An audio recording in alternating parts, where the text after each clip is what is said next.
સુરેન્દ્રનગર જિલ્લાના ચુડા તાલુકાના સમઢિયાળા ગામના અને ડ્રાઇવિંગનો વ્યવસાય કરીને પરિવારનું ગુજરાન ચલાવનાર નાગજીભાઈ સમઢિયાળા ગામે જવા માટે વાહન નહીં મળતા ચાલતે ઘરે જવા નીકળ્યા હતા।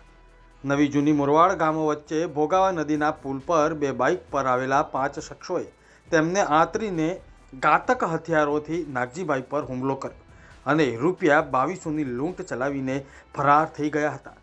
આ બનાવ અંગેની અરજી નોંધીને ચુડા પોલીસે લૂંટારૂ ટોળકીની શોધખોળ હાથ ધરી હતી। તેમાં પોલીસને સફળતા મળી અને આ તમામ આરોપીઓએ ગુનો કબૂલી લીધો છે। શનિવારે ચારેય આરોપીઓને સાથે રાખીને ઘટનાનું રિકન્સ્ટ્રક્શન કરવામાં આવ્યું હતું।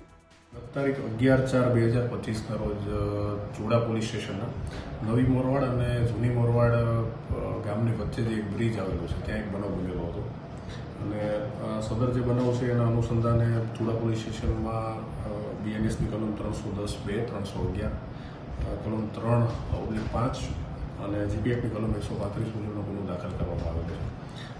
આ કલમો હેઠળનો જે ધાડ અને હુમલાનો જે ગુનો છે એમાં ફરિયાદી નાગજીભાઈ ચતુરભાઈ બાવળિયાના જણાવ્યા મુજબ તેઓ પોતે રાત્રિના સમયે જે છે એ પોતે એ બ્રિજ ઉપરથી પસાર થઈ રહેલા હતા। એ દરમિયાન બે બાઇક ઉપર બેસેલા છોકરાઓએ તેમને એ જગ્યા ઉપર અટકાવી અને તેમની સાથે જોર જબરદસ્તી કરીને એમના ખીચામાંથી જે છે એ પૈસા જે છે એ પડાવેલા છે એમની પાસેથી અને એમની સાથે લૂંટ ચલાવી છે। આ સિવાય પોતાની પાસે જે પણ મારક હથિયારો હતા એમના દ્વારા એમને શરીરના ભાગે અલગ અલગ ઈજાઓ કરી અને ફ્રેક્ચર અને બીજી આંખ ઉપર એક ગંભીર ઈજા પહોંચાડી અને પોતે જે છે આ બનાવનો અંજામ આપેલો હતો।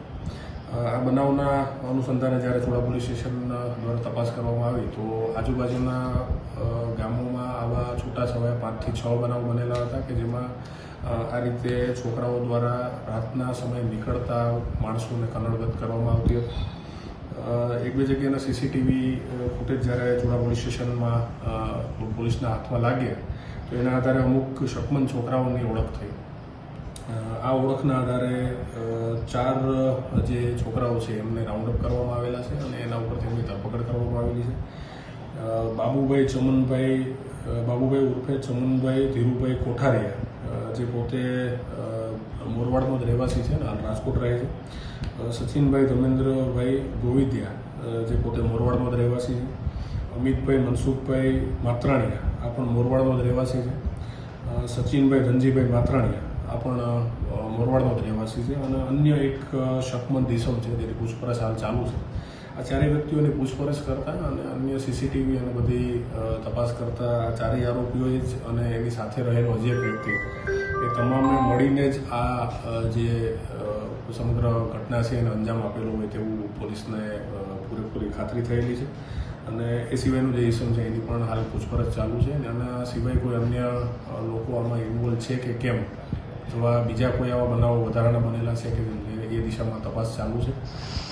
આ બાળકોને આમ તો એમની ઉંમર જે છે 19 થી 24 વર્ષની છે। તો આ જે સગીર જે પુખ્ત વયના જે છોકરાઓ છે એમની જ્યારે પૂછપરછ કરવામાં આવી તો પૂછપરછમાં એવું જાણવા મળેલું કે પોતે દેશી દારૂ પી અને મોજશોખ માટે થઈને આવા બનાવને અંજામ આપતા હોય એવું અમને જાણવા મળેલું છે અને રાત્રિના સમયે આ રીતે આજુબાજુના ગામના વ્યક્તિઓને હેરાન કરી અને પોતે જે છે એ મોજશોખ માટે આ સમગ્ર બનાવને અંજામ આપતા હોય એવું ધ્યાને આવેલું છે।